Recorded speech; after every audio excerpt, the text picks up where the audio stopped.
Assalamualaikum warahmatullahi wabarakatuh. Marhaban ya Ramadan. Beta Bodiwin Mulkias Fatimena, Wali Kota Ambon, atas nama pribadi, keluarga, dan jajaran pemerintah Kota Ambon, mengucapkan selamat menunaikan ibadah puasa Ramadan 1447 Hijriah tahun 2026 Masehi kepada seluruh umat Islam dimanapun berada, terkhusus umat Islam di Kota Ambon. Mari kita jadikan bulan suci ini sebagai momentum untuk memperbaiki diri, memperkuat keimanan, serta menumbuhkan semangat kebersamaan dan kepedulian sosial di tengah-tengah kehidupan warga Kota Ambon. Wassalamualaikum warahmatullahi wabarakatuh. Beta Parambon, Ambon Persemua.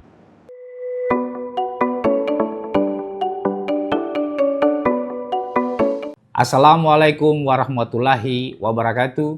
Saya Apries B. Gaspers, Kepala Dinas Lingkungan Hidup dan Persampahan Kota Ambon, mengucapkan selamat menjalankan ibadah puasa untuk saudara-saudara Muslim yang ada di Maluku dan terkhusus di Kota Ambon.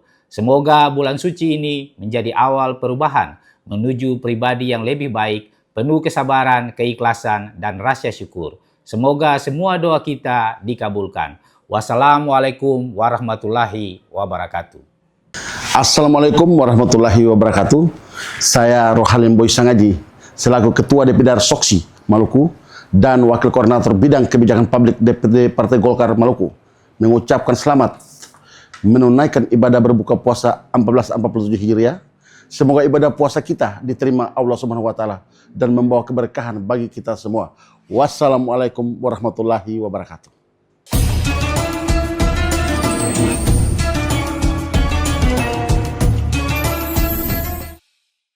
Assalamualaikum warahmatullahi wabarakatuh. Alhamdulillah wa kafa, wassalatu wassalamu ala nabiyil mustafa wa ala alihi ahlu sidki wal wafa, amma ba'du. Qala Allah ta'ala fi kitabil karim, a'udhu billahi minasyaitonir rajim, bismillahirrahmanirrahim. Ya ayyuhalladzina amanu ijtanibu katsiran minad-dhann, inna ba'dad-dhann ithmu wa la tajassasu wa la yaghtab ba'dukum ba'da. Wa qala Rasulullah sallallahu alaihi wasallam an Abi Hurairah radhiyallahu anhu anna Rasulullah sallallahu alaihi wasallam qala yaqulullah ta'ala ana inda dhanni abdi bi, muttafaqun alaih. Alhamdulillah, mari kita panjatkan syukur kepada Allah Subhanahu wa taala atas berkat limpahan rahmat kita bisa berjumpa dalam acara program Mutiara Ramadan yang disiarkan oleh Tribun News. Selawat teriring salam mari kita curahkan kepada junjungan kita Nabi besar Muhammad sallallahu alaihi wasallam. Semoga kita semua mendapatkan syafaatnya. Amin ya rabbal alamin. Hadirin yang berbahagia, husnuzon itu adalah ibadah hati yang jarang disadari oleh kita semua. Husnuzon berarti berprasangka baik. Secara istilah, husnuzon adalah sikap hati yang berbaik sangka kepada Allah, berbaik sangka kepada sesama manusia, dan segala ketetapan-ketetapan Allah Subhanahu wa taala. Husnuzon kenapa disebut dengan amalan hati atau ibadah hati? Sebagaimana ikhlas, tawakal, sabar, dan syukur. Karena tidak terlihat secara dohir. Jadi adanya dalam hati. Ya, seperti halnya tadi yang saya sebutkan, husnuzon itu mirip-mirip dengan sabar, mirip-mirip dengan ikhlas, mirip-mirip dengan tawakal, dan mirip dengan rasa syukur. Inilah yang kemudian disebut bahwa husnuzon adalah ibadah hati yang tanpa kita sadari. Dia tidak akan nampak secara lahiriah, tidak akan nampak secara dohiriah, namun sangatlah menentukan kualitas iman seseorang di hadapan Allah Subhanahu wa Ta'ala.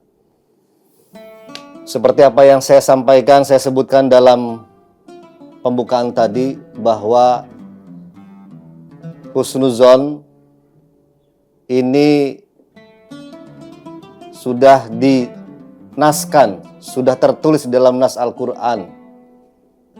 Pada Quran surat Al-Hujurat ayat 12. Ya ayyuhalladzina amanu ijtanibu katsiran minad-don inna ba'dad-don itsmu wa la tajassasu wa la yaghtab ba'dukum ba'da. Berhusnuzon kepada Allah Subhanahu wa Ta'ala adalah sesuatu hal yang harus kita yakini. Segala ketetapannya mengandung hikmah, mengandung kasih sayang, mengandung kebaikan. Maka apa yang kita sangkakan pada Allah haruslah berprasangka yang baik. Tidak boleh berprasangka buruk, apalagi pada Allah Subhanahu wa Ta'ala. Ketetapan Allah yang ditetapkan oleh Allah kepada kita itu adalah ketetapan yang baik. Menurut kita mungkin ketetapan buruk, menurut kita secara manusiawi, tapi tidak menurut Allah. Apapun yang ditetapkan oleh Allah itu adalah baik, ya. Tidak sedikit pun Allah menetapkan sesuatu hal yang buruk. Oleh karenanya, dari ayat tersebut sebagai landasan kuat, orang yang beriman, orang muslim harus menjaga hati kita, menjaga dari pikiran-pikiran negatif. Kita harus optimis memandang kehidupan kita, ya. Apalagi jika misalnya ada orang yang menggosipi gitu, ya, harus tabayun dulu. Ada perkataan-perkataan orang lain yang sekiranya belum tentu benar, maka harus tabayun, harus dilihat, dan kita harus memandang baik, tidak boleh memandang buruk. Jadi husnuzon ini lawan katanya adalah suuzon. Husnuzon itu berprasangka baik, suuzon itu berprasangka buruk. Dan ini tidak boleh kita bersuuzon kepada sesama manusia, apalagi suuzon kepada Allah. Tidak boleh berprasangka buruk kepada manusia, tidak boleh berprasangka buruk kepada Allah dan ketetapan-ketetapan yang Allah sudah tentukan. Dalam hadis Rasulullah SAW, ini hadis qudsi. Hadis qudsi itu hadis yang dari Allah sumbernya, yang diriwayatkan oleh Abi Hurairah radhiyallahu an. Kata Rasulullah, dan Allah berfirman, ana inda dhanni abdi bi. Aku sesuai dengan prasangka hambaku kepadaku. Hadis ini menegaskan bahwa prasangka seorang hamba kepada Allah sangat menentukan bagaimana Allah memperlakukannya. Oleh karenanya, berprasangka baik itu adalah perintah, ya, perintah. Iztanibu katsiran minad-don. Iztanibu ini adalah fi'lun nahi. Jadi ada perintah sebagai fi'il amar, ada juga perintah sebagai fi'il nahi. Artinya apa? Perintah untuk tidak melakukan, perintah untuk dilarang melakukan sesuatu hal, karena fi'il nahi bukan fi'il amar.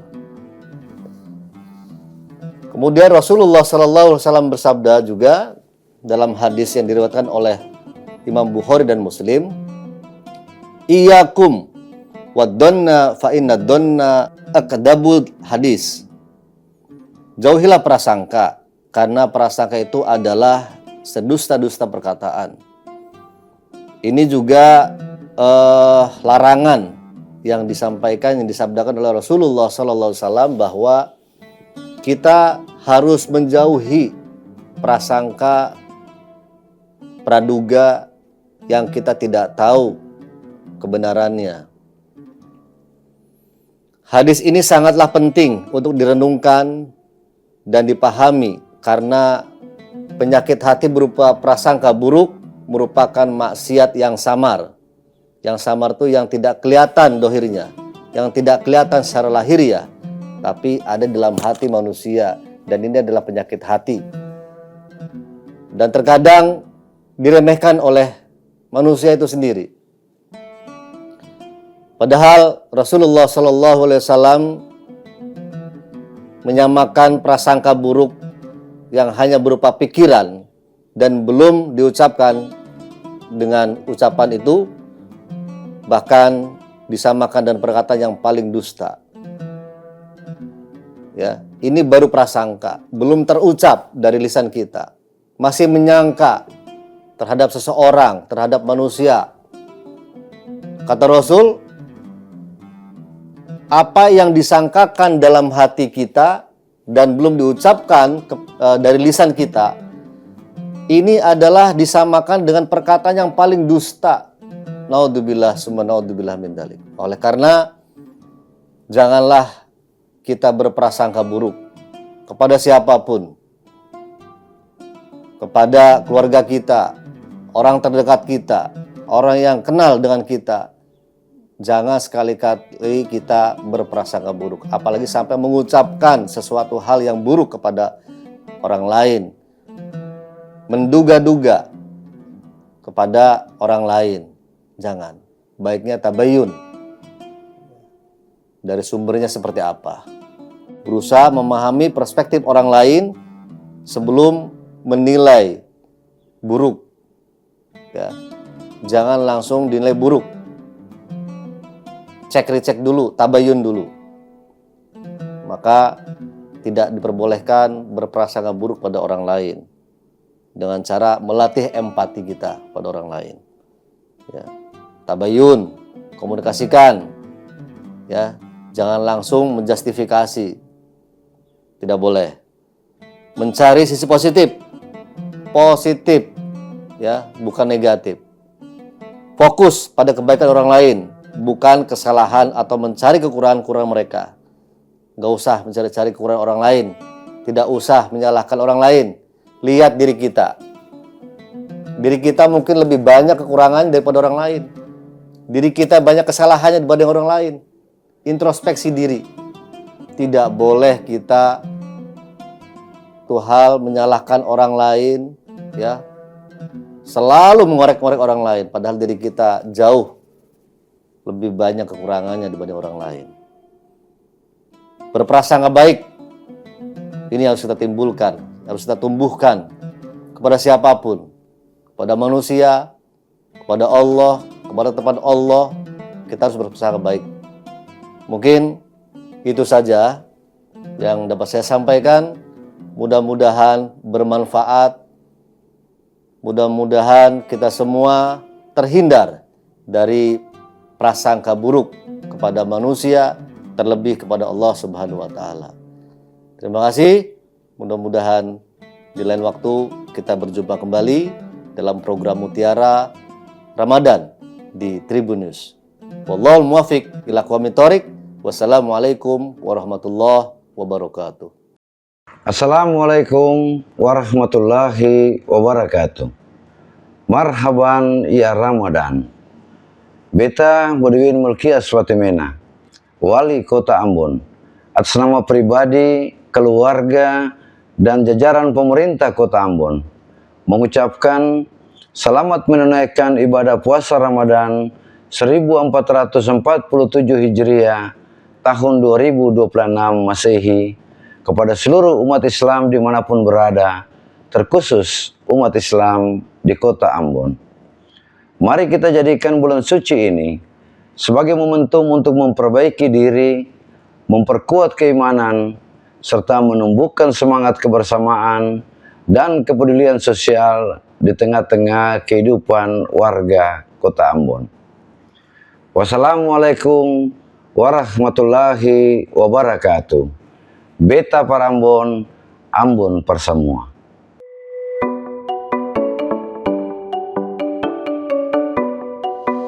Assalamualaikum warahmatullahi wabarakatuh.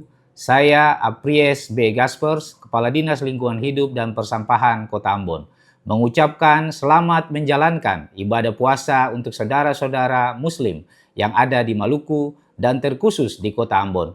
Semoga bulan suci ini menjadi awal perubahan menuju pribadi yang lebih baik, penuh kesabaran, keikhlasan, dan rasa syukur. Semoga semua doa kita dikabulkan.